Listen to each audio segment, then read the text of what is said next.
Dua tamu saya kali ini merupakan sosok perempuan yang sangat inspiratif. Keduanya berkecimpung di bidangnya masing-masing secara profesional. Nur Zaidah atau yang lebih akrab dipanggil Ida adalah salah seorang entrepreneur yang menjalankan bisnis pembuatan kue donat yang diberi nama Donat Get Latela. Demikian juga dengan sahabat perempuan saya yang satunya lagi, Ihan Nurdin, seorang jurnalis perempuan di Aceh Trend yang sudah menggeluti dunia kejurnalistikan nyaris 8 tahun. Kini Ihan adalah seorang pemimpin redaksi di media massa online Aceh Trend.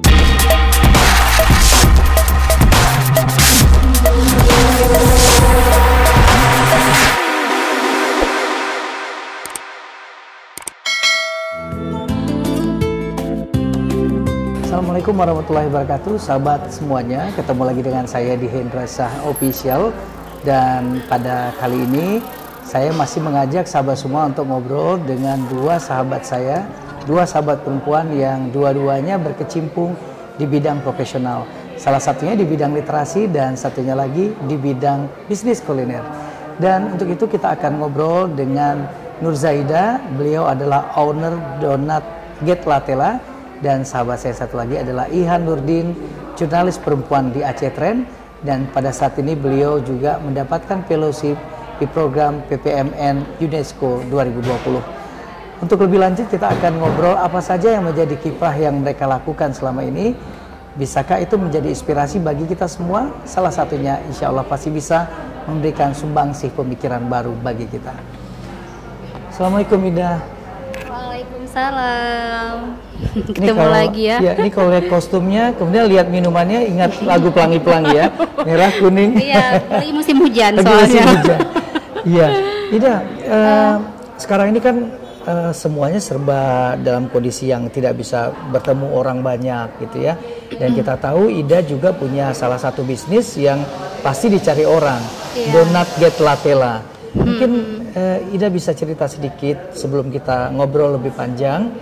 Bagaimana situasi bisnis Ida yang sekarang sedang digeluti, dan mungkin Ida juga bisa cerita asalnya sampai berbisnis Donat Get Latela, kenapa bukan yang lain? Iya betul. Salam teman-teman semuanya. Untuk bisnis di masa pandemi seperti sekarang ini memang susah-susah, senang juga gitu kan, karena memang masa pandemi itu membuat kita tertantang untuk keluar dari zona yang aman. Sebelumnya kita di enak-enak saja gitu. Ketika pandemi ini banyak hal yang berubah, yang harus kita lakukan perubahan gitu. Kalau untuk Latela sendiri itu memang di awal pandemi itu sempat menurun sekali, menurun drastis di titik memang kurvanya di bawah sekali. Terus kemudian kita memang harus melakukan beberapa hal, itu kita lakukan sesuai dengan permintaan atau keinginan konsumen kita. Intinya memenuhi kebutuhan mereka itu harus seperti apa gitu. Berhubung kemarin itu dan sampai hari ini juga kita masih di rumah saja gitu kan, tidak keluar kemana-mana gitu. Maksudnya kebanyakan masih di rumah. Dan memang konsumen kita itu mayoritasnya ibu-ibu. Sebenarnya target kita tuh anak-anak, kemudian yang memberi keputusan itu membeli adalah ibunya gitu kan. Jadi dan mereka memang saat ini di rumah, total di rumah, dan kemudian kita menawarkan beberapa promo gitu kan, seperti promo free ongkir, promo kita misalnya bundling produk kayak gitu. Jadi memang mereka tinggal terima beres walaupun di rumah. Nah, proses-proses yang seperti itu kemudian baru mulai menaik lagi. Terus kemudian kita juga nggak bisa selamanya kasih promo free ongkir gitu kan. Kemudian kita ambil kesimpulan untuk membuka outlet di tengah-tengah kota. Oke. Karena kan jarak rumah produksi kita tuh di pinggir kota. Bahkan kita masuk ke dalam wilayah Aceh besar, itu kan. Sementara pasar kita adalah di wilayahnya Banda Aceh. Kemudian kita mencari solusi dengan membuka outlet di tengah-tengah. Kemudian pun orang-orang jadi bisa langsung beli ke situ, ataupun jika kita kirim pun biayanya akan lebih murah dibandingkan dari titik di rumah kita, di rumah produksi. Seperti itu, dan banyak sih hal-hal yang lain, tapi itu memang berproses terus. Mungkin hari ini kita melakukan promo ini dan seminggu kemudian kita akan ada yang lain lagi, karena kan memang nggak bisa stabil di situ. Banyak sekali perubahan. Emang perubahan itu muncul dengan sendirinya. Tidak bisa kita berpatokan di salah satu solusi saja. Harus mencari solusi-solusi yang lain. Seperti itu sih, Bang. Ya, itu kita kalau melihat itu kan udah mendengar cerita suksesnya, jatuh bangunnya gitu. Kita pengen dengar juga nih cerita asal-muasalnya nih donat Get Latela. Kan dari namanya tuh ide Get Latela, donat yang ada kombinasi dari buah labu dan ketela. Tapi namanya marketnya bagus sekali ya, maksudnya marketable sekali namanya Get Latela, buah labu dan ketela. Apa yang membuat Ida akhirnya mikir kalau bahwa donatnya ini memang kayaknya nih bisa menjanjikan nih pasarnya seperti itu. Gimana asalnya, Ida? Ini sebelum kita ke nama ya, karena nama itu muncul belakangan. Yang pertama sekali adalah saat saya sebelum memulai bisnis yang ini, sebelumnya sudah pernah menjalankan bisnis yang lain. Tapi yang sebelumnya itu tidak sendiri, jadi kita bertim gitu kan, rame-rame dengan teman-teman gitu. Nah, saya memilih pertama sih sebenarnya mikirnya mau buat apa, karena dalam kondisi nggak punya pekerjaan waktu itu. Saya harus ngapain ini gitu kan, cari kerja pun nggak gampang, bahkan ya saya juga sempat nyari kerja, tapi memang tidak mudah seperti yang saya pikirkan gitu. Dan akhirnya saya mikir saya punya basic wirausaha gitu. Sebelumnya waktu kuliah saya juga udah pernah berwirausaha. Saya merasa bahwa saya punya basic di situ. Kenapa nggak saya gali lagi lebih dalam lagi tentang wirausahanya itu. Nah, terakhir saya berpikir apa sih yang bisa saya beli, saya lakukan, saya jual, bukan saya beli, saya jual, saya buat, saya produksi. Kemudian waktu itu memang saya nggak punya dana sama sekali, jadi kan mikirnya panjang nih, mikir apa sih produk yang bisa saya produksi tapi tidak membutuhkan modal yang besar, terus kemudian cara buatnya gampang, yang pasti yang satu lagi adalah disukai oleh pasar. Istinya pasarnya butuh, itu kan yang utamanya ketika kita pengen membuka sesuatu, melakukan sesuatu, produksi, berwirausaha, yang terpenting adalah apa sih yang dibutuhkan pasar. Nah, jangan kita buat produk nanti nggak ada yang beli gitu kan. Nah, jadi dari situ di tahun 2014 itu saya melihat lagi di Banda Aceh lagi tren donat kentang. Jadi sepanjang jalan saya masih ada sering ke kampus, dari Ketapang ke Darussalam itu masih banyak sekali orang yang jual donat. Jual donat sepanjang jalan itu penuh dengan styling donat. Nah, saya berpikir bahwa lah ini sepertinya punya pasar yang bagus. Buktinya orang jualan itu gitu kan. Tapi nggak mungkin dong kalau saya juga ikutan jualan donat kentang, sementara mereka sudah besar-besar usahanya, sementara saya baru mau mulai. Nah, apa bedanya saya dengan mereka? Seperti itu. Nah, dari situ saya berpikir, oke, saya akan buat donat, tapi donatnya gimana? Nah, seperti apa nih donatnya, mau ditambahin buah apa atau apa biar berbeda dengan yang lain. Nah, kemudian saya menemukan dua komoditi itu, labu tanah dengan ketela. Saya pilih yang warna ungu, ketela ungu. Jadi menurut saya itu warnanya menarik. Terus kemudian juga nilai gizinya bagus. Terus yang paling penting adalah banyak terdapat di sekeliling kita. Mudah, murah. Artinya mudah kita jumpai dan harganya murah. Nah, itu kan sangat cocok dengan kondisi saya yang nggak punya duit gitu kan, yang modalnya terbatas sekali. Nah, dari situ baru saya mulai buat. Kalau untuk yang ketela itu dari awal saya sudah beli di pasar, tapi kalau labu itu ada hal yang sangat menyentuh hati ketika di kampung. Saya minta beli buah labu dari kebun tetangga, bahkan mereka mengatakan seperti ini, "Co aju hanapa ya hablo."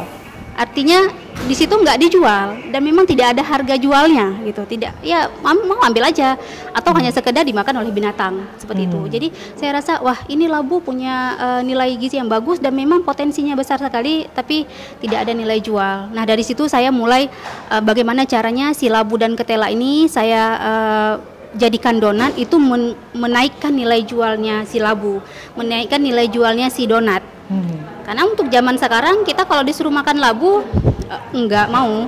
Bahkan waktu awal-awal sekali saya jual donat labu tuh malah banyak yang nanya, ini labu nih yang mana? Ya pernah nanya, ini labu yang mana? Yang labu yang dibuat untuk sayur apa namanya? Kuah lontong ya gitu kan? Bukan, ini labu tanah gitu kan? Tidak tahu gitu. Tapi begitu mereka makan, ya nggak kerasa makan labu. Gitu. Nah dari 2 komoditi itu saya coba-coba buat, terus jadi donatnya, tapi belum selembut sekarang, ya? Belum selembut sekarang. Kalau kita lempar masih membal gitu, saking kerasnya dulu gitu kan. Dan alhamdulillah tuh saya proses terus gitu. Sampai hari ini pun saya masih belajar bagaimana sih bisa menghasilkan donat yang lebih bagus lagi, lebih baik lagi, terus berproses. Nah, mengenai nama itu sendiri, karena memang Latela itu gabungan, saya gabungkan kedua komoditi itu, lanya labu dan telanya dari ketela. Nah untuk get itu sendiri itu saya adopsi dari bahasa Aceh, get, tapi mungkin kan get Latela gitu. Jadi saya buat get Latela. Jadi pun kedengarannya itu kayak ke barat-baratan juga gitu kan. Bedanya get ke barat-baratan gitu, padahal itu bahasa Aceh. Nah saya ambil dari situ, saya mengambil kata itu karena memang saya pengen menciptakan sesuatu yang baik. Nah, jadi saya rasa semuanya itu bisa berawal dari nama. Kalau namanya baik, niat kita baik, namanya kita berikan baik, insya Allah hasil-hasil juga akan menjadi baik. Itu sih dari awal memang yang ditanamkan ke filosofi nama itu. Berapa lama sih dari mulai punya uang tidak sampai 100.000, tadi katanya mulai nekat berbisnis, menemukan passion bisnis, tahu produknya apa, diferensiasinya apa, akhirnya memutuskan donat Get Latela tadi, sampai akhirnya tersaji di terdisplay di toko, kemudian sampai ada pelanggannya seperti itu. Berapa bulan dari proses Ida melakukan ekspansi, mengeluarkan uang yang sekian juta dolar di dompet tadi? Receh banget gitu. Iya, pertama sekali itu mulai coba-coba itu di 2014. 2014 dan itu memang proses di awal itu rumit sekali. Jadi 3 bulan pertama itu saya udah ngeluarin duit itu nggak sampai 150.000. Saya cuman cukup untuk beli bahan-bahan, karena kan kalau buat donat itu mudah. Yang tadi kan saya bilang prosesnya mudah. Terus menggunakan peralatan juga yang bisa seadanya di rumah gitu. Dan saya di Banda Aceh ini hidupnya jauh dari orang tua, ngekos lah gitu kan, ngekos tapi di rumah orang tua memang, tapi orang tuanya nggak tinggal di sini. Jadi di situ saya ya kayak misalnya mau buat donat itu baskom ada gitu kan peralatannya. Jadi baskom sudah ada baskom yang biasa kita pakai untuk kebutuhan kita memasak gitu. Wajan juga ada, kompor itu ada. Jadi dari situ saya berpikir nih bisa nih untuk kita buat donat karena bahannya peralatannya itu sederhana. Nah dari situ saya berproses 3 bulan pertama duitnya udah habis nih untuk beli bahannya pun dulu saya ingat sekali saya beli labu itu dari kampung saya bawa, terus kemudian pernah saya beli secuil-cuil gitu yang dijual sama nyak-nyak di pasar, udah dipotong-potong gitu ya. Jadi saking nggak cukup lagi untuk beli 1 buah gitu, karena kalau di Banda Aceh labu sudah mulai dijual kayak gitu walaupun harganya tidak terlalu tinggi. Dari situ 3 bulan pertama itu memang tidak ada penjualan sama sekali, dan di hari pertama buat tapi siapa yang beli juga gitu kan, kayak mana nih caranya. Terakhir memang karena memang niat saya sudah tulus gitu kan, udah tulus dan lurus. Terakhir orang-orang pertama yang saya jumpai itulah teman-teman sama saudara untuk merasakan. Bukan, pertama dipaksa dulu. Dipaksa beli. Bukan disuruh rasa, karena kalau disuruh rasa kan tester jatuhnya, jadi kan duitnya nggak balik. Waktu itu kan memang mikirnya harus balik dulu nih, bagaimana caranya balik bisa beli bahan lagi gitu kan. Jadi tanda kutip saya paksa teman-teman saya belilah gitu. Terserah sih mau dibeli berapa, tapi ini saya hargai dengan 1 kotak ini 20.000 bisa gitu kan. Itu terserah mau dibayar 10.000, 15.000 terserah, saya pokoknya bisa beli bahan aja gitu. Dan mungkin dari situ juga teman-teman merasa kasihan mungkin ya. Jadi ya belinya akhirnya di atas harga yang saya tentukan. Jadi misalnya mereka ini ada duit ini 25.000 ambil aja gitu kan. Bukan karena donatnya enak, tapi karena kasihan gitu kan. Dan saya merasa bahwa itu adalah harus ada keberanian sebenarnya ketika kita melakukan sesuatu walaupun kita nggak tahu arahnya gitu kan, tapi kita berani aja mencoba dan itu akan datang gitu kan, rezeki juga akan datang gitu. Dari situ lama sih, seminggu itu paling seminggu produksinya sekali 2 kali gitu kan. Ya kayak gitu, saya datengin teman-teman atau saya telepon mau nggak ini, udah akhirnya dibeli. Jadi selama 3 bulan itu kondisinya seperti itu. Buat saya jajain ke rumah-rumah, ngunjungin kawan, ngunjungin saudara. Dan setelah 3 bulan itu saya evaluasi, sempat di situ bimbang ya, 50% ini mau sudahin aja atau mau lanjut gitu kan. Dan waktu itu saya berpikir juga lah, kalau disudahin tuh selama 3 bulan ini sia-sia dong kayak gitu kan, sementara nggak ada yang lebih baik gitu kan, mau disudahin pun nggak ada sesuatu yang lebih baik, kecuali memang ada tawaran kerjaan yang lebih baik, itu mungkin kita berhentikan gitu kan. Tapi ini nggak ada, otomatis kalau saya sudahi yang ini, saya mulai yang baru dari nol lagi dong gitu kan.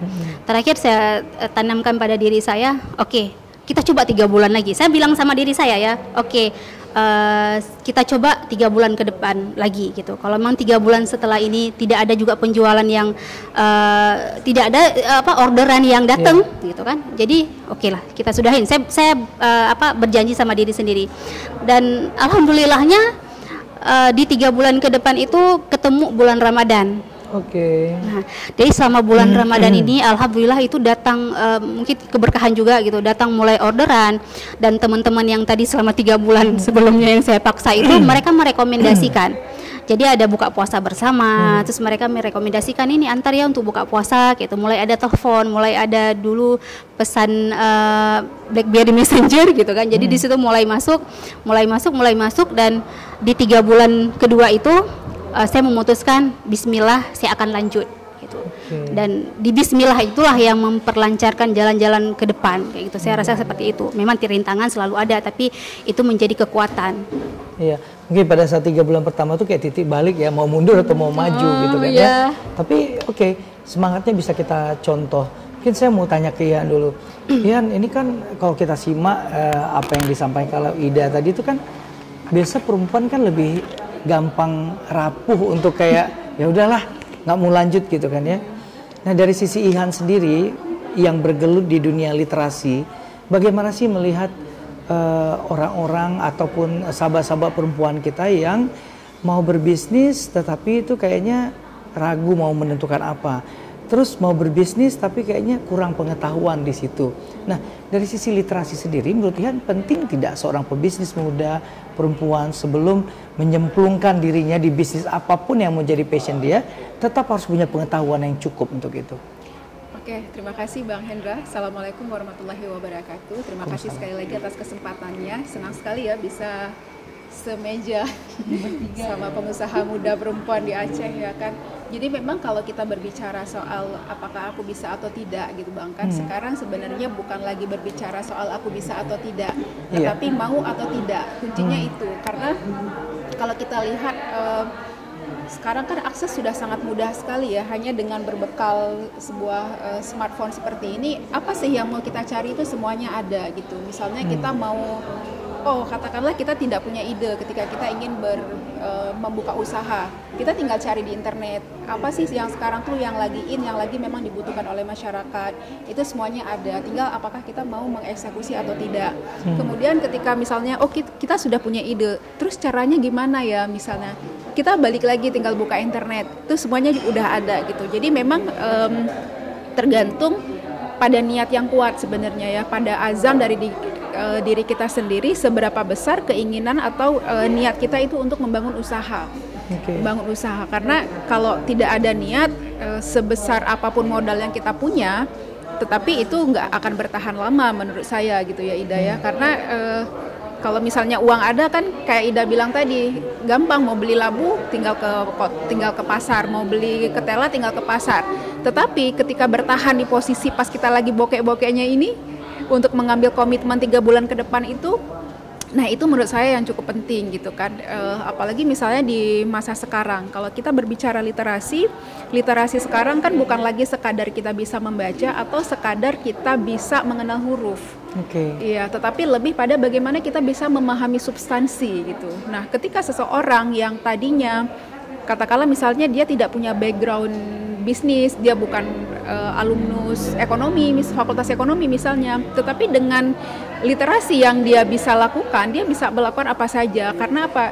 bisa dipahami kan, kita bisa baca, kita bisa tanya ke kawan, kita bisa bereksperimen, pada akhirnya kita bisa, oh ternyata orang bisa, aku juga bisa.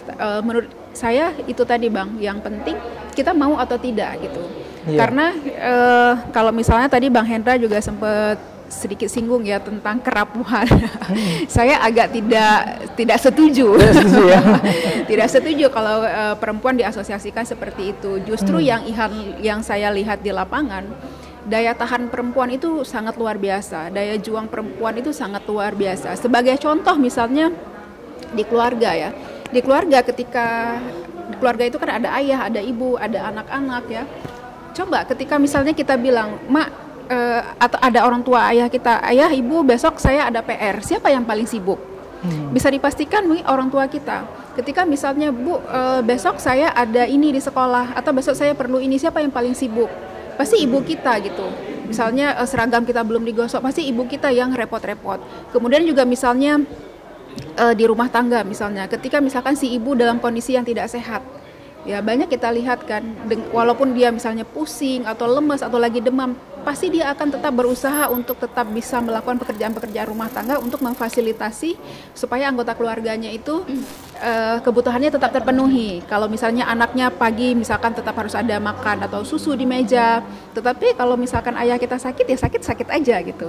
Nah di situ saya melihat, kemudian juga misalkan dalam kondisi-kondisi yang sulit juga Bang, perempuan itu sering sekali saya lihat justru dia yang menyelamatkan ketika di kondisi-kondisi terjepit. Misalnya tadi Ida sudah membuktikan dirinya sendiri. Mungkin kalau mau manja bisa aja dia tinggal pulang ke kampung misalnya atau minta orang tua, tetapi enggak gitu kan. Nah dalam konteks yang lebih besar juga seperti itu. Saya sendiri juga banyak melihat ketika misalkan dalam kondisi keluarga ada apa, pasti ibu kita yang biasanya lebih berperan ke depan. Tetapi bukan maksudnya kita mengecilkan peran laki-laki, tidak. Tetapi perempuan itu kelihatannya saja dia seolah-olah lemah, seolah-olah dia tidak berdaya, tetapi sebenarnya dia jiwanya sangat kuat gitu. Kalau misalkan persoalan menangis ya menurut saya itu ekspresi, nggak masalah dia menangis, tetapi jangan sampai menangis itu juga diterjemahkan sebagai titik lemahnya perempuan gitu. Dan bukan berarti ketika lelaki tidak menangis dia bukan orang yang kuat juga. Jadi ada sisi-sisi yang lainnya ya. Oke, ini kan kalau kita lihat tadi Ida kan memulai bisnisnya juga tadi maksud saya sih bukan dari sisi rapuhnya yang seperti apa, tapi terlihat juga memang saya punya uang nggak sampai 100.000 atau tadi kalau nggak salah lebih 100.000 sedikit gitu. Terus pada saat itu tidak punya pekerjaan atau tepatnya baru saja selesai kuliah terus belum tahu mau kemana gitu. Tapi di sepanjang jalan kita dicukupkan dengan informasi kan. Informasi adalah ada orang jualan donat, ada ini, ada itu gitu. Nah, Ihan sendiri ini walaupun beda sisinya beda, satu di literasi, satu betul-betul pure di bisnis kuliner atau makanan seperti itu. Apa sih yang menjadi patokan gitu Ihan? Kalau dikaitkan dengan informasi maksudnya adalah kita ini memang sudah terdistribusi informasi semua di sekeliling kita gitu kan. Katakanlah orang lain, contohnya orang sekitar kita, katakanlah kita keluar saja dari rumah udah ada toko-toko yang lain tuh berderet, display kue ini, kue itu, gitu, segala macam. Dan secara tidak langsung pun, Ida juga bisa jawab nanti, kita pun sudah termindset kan bangun pagi, mau beli lontong di mana ya pagi ini, tapi nggak pernah terpikir gitu, atau saya salah menilai, kenapa kemarin nggak membuat lontong dan hari ini membuat menunya gitu, itu maksudnya. Apakah karena perempuan mungkin dihalangi atau mungkin tidak tercukupkan informasi bagaimana mendapatkan informasi yang benar sehingga dari sisi bisnis pun sepertinya memang kok tidak terbuka lebar, padahal kita lihat juga pebisnis perempuan juga banyak yang luar biasa seperti itu. Apa menurut Ihan menjadi kayak semacam kuncinya yang kayak jadi bottleneck dan ini nih problemnya sebenarnya? Dari ketidaksungguhankah atau memang ada keterbatasan informasi sehingga perempuan tidak terlalu lancar mendapatkan informasi itu? Itu balik ke kita ya Bang. Sejauh apa keinginan kita untuk mengakses informasi. Nah, ketika kita sudah tahu akses informasi itu di mana, yang kedua dukungan atau peran-peran orang di lingkungan kita itu seperti apa. Misalnya, saya tahu misalnya yang saya butuhkan itu misalkan ada di Bang Hendra. Tetapi persoalannya apakah Bang Hendra mau membagi itu ke Ihan? ya kan? Berarti kan keinginan di Ihan untuk mengakses informasi di situ sudah ada, tetapi ternyata di situ yang masih mengunci kerannya, sehingga nah itu yang masih terjadi sekarang. Orang masih menganggap perempuan itu, maaf kita bilang ya, mereka masih menganggap perempuan sosok yang tidak cakap, tidak bisa mengambil keputusan, dianggap peragu seperti itu, sehingga untuk kegiatan-kegiatan itu bahkan misalnya kalau di keluarga kadang-kadang juga anak perempuan beda kontrol orang tua terhadap anak perempuan dengan anak laki-laki. Kalau anak perempuan, oh kamu misalnya usahanya, kalau anak perempuan ya karena dia misalnya apa, oh kamu jualan baju saja, atau misalnya kamu jualan kue saja karena kamu perempuan. Tetapi kalau anak laki-laki, oh kamu ngebengkel aja, atau kamu buka ini yang. Jadi kadang-kadang di keluarga kita karena faktor masyarakat kita kan masih sangat patriarki ya. Jadi kadang pekerjaan-pekerjaan seperti itu juga dibedakan berdasarkan jenis kelamin. Padahal mau perempuan kalau dia punya keahlian mekanik atau dia ngerti suka otomotif ya nggak masalah juga dong dia buka bengkel misalnya. Laki-laki kalau misalnya memang dia orangnya selalu update sama mode atau fashion nggak masalah juga dia buka usaha baju atau misalkan dia butik atau dia jadi perancang busana seperti itu. Nah saya lihat itu yang harus jadi kita harus bisa melihat bahwa perempuan itu adalah sosok yang mereka mampu berdiri sendiri. Nah kita sebagai orang-orang di sekitar perempuan itu bagaimana kita memberikan dukungan kepada mereka, berikan dukungan. Jangan misalnya gini, ketika ada katakanlah misalkan ibu kita atau adik kita atau orang tua kita mau buka usaha, kita langsung bilang, oh kamu nggak bisa. Nah, kamu udah cek pasarnya atau belum? Jadi dia belum melakukan, kita sudah bayang-bayangi dia dengan ketakutan-ketakutan itu tadi. Tetapi biarkan saja dulu dia lakukan. Nanti kalau misalkan dia udah lakukan, ternyata dia udah trial beberapa waktu dan ternyata, oh kayaknya ini memang nggak cocok buat dijalanin. Kalau dia berhenti, dia nggak ada rasa penasaran gitu kan, dan nggak menyesal. Dukungan menurut saya sangat penting. Jadi dan akses yang diberikan termasuk misalnya dalam akses dunia pendidikan, akses dalam menerima informasi. Misalnya ketika dia akses informasi itu kan juga banyak macam ya Bang ya. Misalnya kayak Ida, ketika dia membangun sebuah usaha, otomatis dia perlu akses bagaimana mendapatkan permodalan. Itu juga bagian dari akses gitu kan. Kemudian misalnya ketika dia saya gimana usaha saya ini harus ada izin PIRT-nya. Berarti kan itu akses ke pemerintah untuk mendapatkan urusan-urusan yang berhubungan dengan administrasi misalnya kayak gitu. Kemudian akses apa lagi misalnya, usaha saya karena kita pangsa pasarnya muslim, kita butuh dari MPU label halal. Nah itu akses kesananya kemana gitu. Nah itulah yang perlu kita dukung sehingga usahanya dia tuh lancar. Jadi akses itu yang, nah makanya ketika misalkan kita tahu, walaupun kita tidak berkecimpung di situ, kita bisa memudahkan aksesnya dia. Oh kalau misalkan ibu perlu ini, ibu datangnya ke sini. Kalau ibu perlu ini, hubunginya orang itu.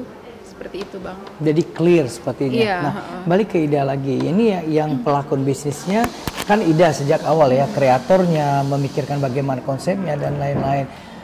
Sampai sejauh ini tercukupi tidak Ida informasi untuk bisa mengakses bisnis dengan baik, baik itu permodalan atau pengetahuan? Iya benar. Kalau untuk akses informasi itu sendiri sangat penting ya.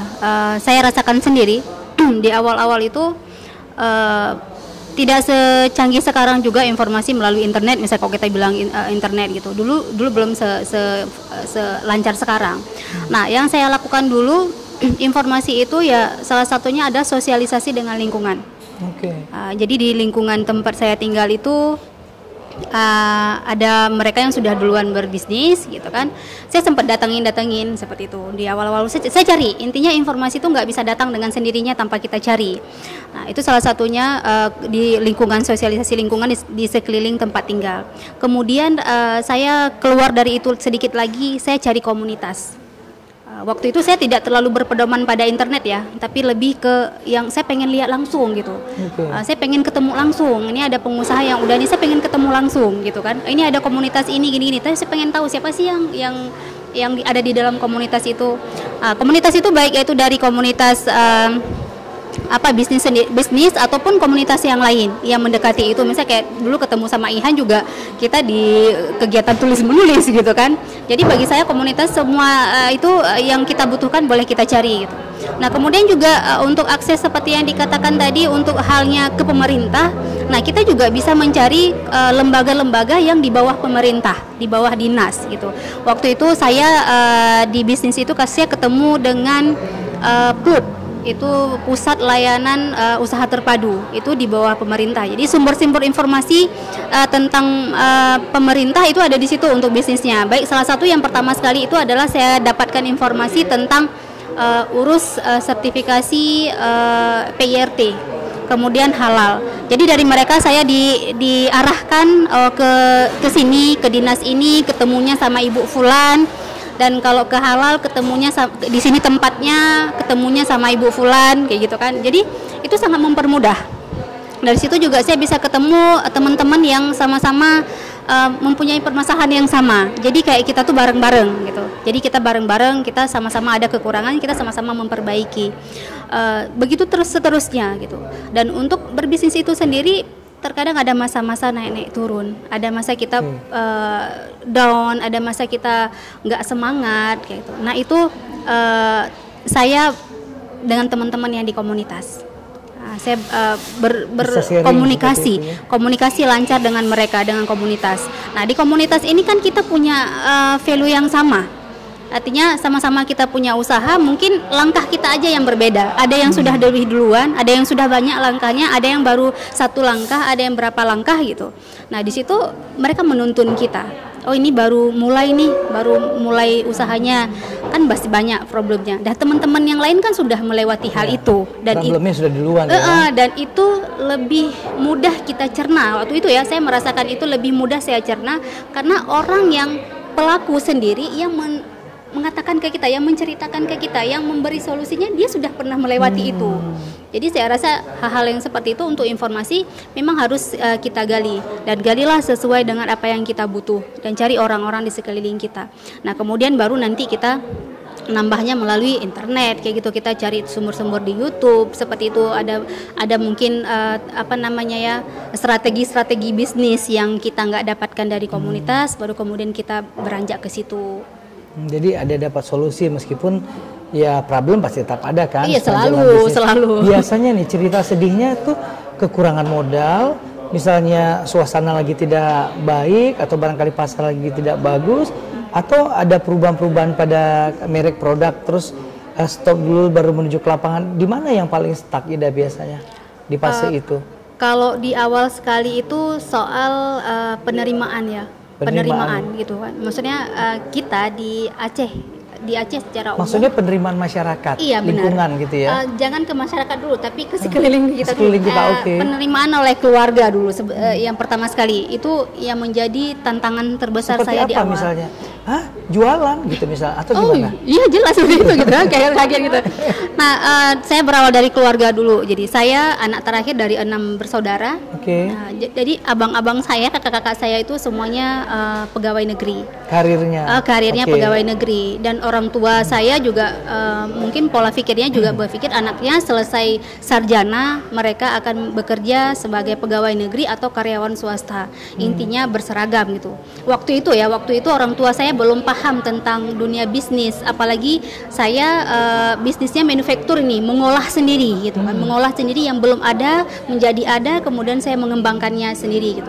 Menurut orang tua saya itu sesuatu hal yang sangat rumit gitu, terutama ibu saya gitu kan.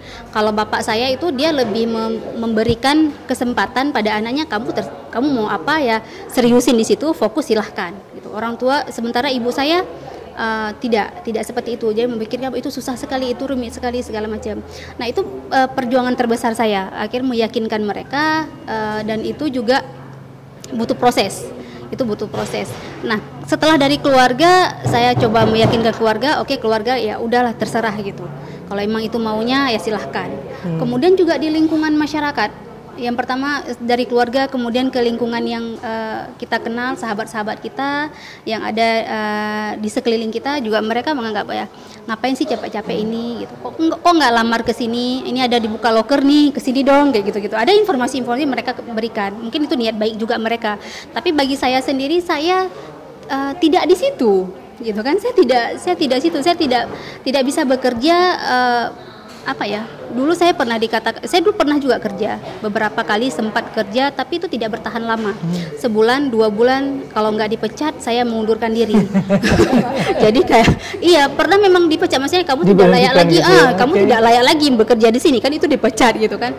Dan dari situ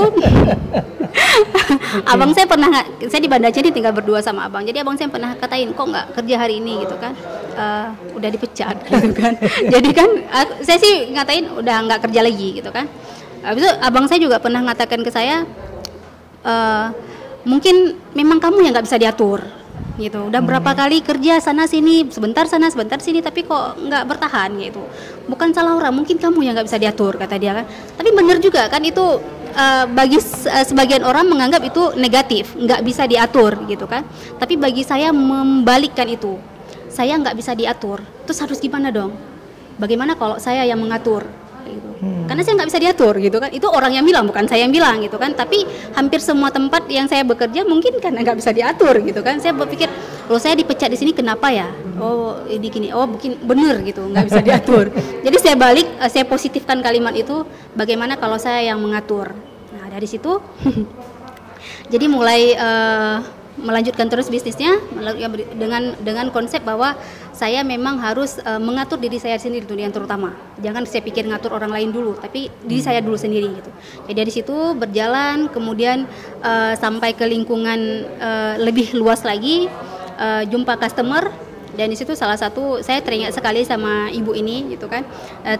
Terima kasih Bu gitu kan. Jadi beliau sempat saya ketemu di salah satu bank. Jadi kita lagi ngantri, beliau lagi ngantri dipanggil, saya lagi nungguin customer yang turun dari lantai 2 gitu, turun ke bawah. Jadi saya tunggu di antrian itu. Jadi di situ saya bisik-bisik, saya cerita, saya coba nawarin, Bu ini saya jualan ini gini-gini kan, biasalah kita untuk nawarin produk. Nah dari situ beliau mengatakan, kamu tamat SMA ya gitu kan. Oh enggak, saya sarjana Bu gitu. Dari situ mulai dia, kamu nggak cocok nih, sarjana masa jualan kayak gini gitu kan. Carilah pekerjaan yang bagus, sayang orang tuamu gitu kan. Sayang orang tua nih, udah nyengolahin kamu tinggi-tinggi, terus kamu jualan kayak gini. Sayang orang tuamu kayak itu, jangan sia-siakan perjuangan orang tuamu gitu. Nggak cocok, cari pekerjaan yang lain. Dia juga mengatakan bahwa anak saya sudah di sini, sudah sini. Saya pilu sekali gitu kan. Tapi saya mengatakan sama ibu tuh, iya Bu, untuk saat ini saya baru bisa melakukan ini. Gitu. Saya tahu pendidikan saya tidak sia-sia walaupun saya bekerja di sini, gitu kan. Insya Allah suatu hari nanti saya akan bisa membuktikan pada diri saya yang saya dapatkan di bangku kuliah itu sangat aplikatif di apa yang saya lakukan, kayak gitu. Saya sekolah saya sarjananya itu di Fakultas Pertanian, jurusan Teknologi Hasil Pertanian, itu lebih mengarah kepada industri pangan tepatnya. Cocok, ya? Dan ini sangat sesuai gitu. Saya bisa membangun industri, mungkin berawalnya dulu dari rumah gitu kan, karena memang mimpi kita kan bisa jadi industri suatu hari ke depan, industri yang mumpuni gitu ya. Meskipun sebenarnya sekarang eranya arus informasi tidak bisa dibendung, otomatis kalau kita bilang arus informasi nggak bisa dibendung, pasti orang yang produksi informasi itu penting sekali kan. Tapi pernah nggak juga penerimaan, kita bicara penerimaan juga kayak Ida tadi, mungkin sampai di bank, kasihan orang tua kamu gitu, emang orang tua saya kenapa Bu? Nggak apa-apa orang tua saya gitu kan. Artinya ada sesuatu kan yang menjadi kayak, kita sebenarnya ketika saat dia nggak terima itu juga, di hati kecil kita juga ada merasa kasihan sih dengan orang yang seperti itu. Kan kita belum tentu juga menerima omongan dia. Ihan sendiri bagaimana sih Ihan membranding ucapan itu di diri, dan itu kayaknya nggak penting lah, tetap go ahead juga melanjutkan karirnya. Kalau Ihan kan orangnya slow ya. Jadi kalau misalkan ada orang ngomongin di belakang, selama itu nggak sampai ke telinga Ihan nggak pernah ini. Tetapi ada juga yang menyampaikan gitu, misalnya ngapain udah kuliah jauh-jauh tapi kerjaannya dianggap nggak jelas gitu kan. Ya nggak jelasnya karena kan kayak profesi-profesi kayak saya nggak punya baju seragam, jadi kita kayak nggak kerja kan. Kadang-kadang misalnya kita kerja duduk di warung kopi, ataupun misalnya kita kerja sambil kemana gitu. Nah, bagi sebagian orang itu dianggap tidak bekerja. Karena pernah beberapa kali saya misalnya pergi ke instansi atau ke ini, kok saya lihat kayaknya kegiatannya gitu-gitu aja. Tidak ada sesuatu yang produktif untuk dilakukan gitu. Paling ke kantor ya karena harus absen misalkan seperti itu. Nah, kalau saya lebih pada substansinya, walaupun misalnya saya nggak kemana-mana, tapi saya bisa melakukan banyak hal di rumah misalnya atau di satu tempat. Jadi, dan memang kan sekarang polanya sudah berubah ya Bang ya, trennya kan sudah berubah, apalagi di era revolusi 4.0. Iya. Jadi dan itu kita percaya ataupun tidak, memang terjadi gap antara orang tua kita mungkin dengan kita. Misalnya kadang-kadang orang tua kita berpikir, ini anak kok sibuk sama handphone selalu, misalnya seperti itu. Padahal kita di sini sedang bernegosiasi, mau dapat project misalnya yang nilainya juga nggak sedikit, atau misalnya yang jualan nih lagi promosi, dia kan lagi ngebus misalnya jam-jam prime time itu, orang lagi pulang kantor nih, aku harus share produk aku di jam segitu. Nah, orang tua kita kan mungkin nggak tahu seperti itu, karena yang tahu visi kita itu kan hanya kita, dan orang kan nggak bisa ngelihat visinya kita seperti apa, dan kita juga tidak bisa membuat orang memahami kita semua gitu, tapi ya paling tidak kita yang memahami diri kita sendiri gitu kan.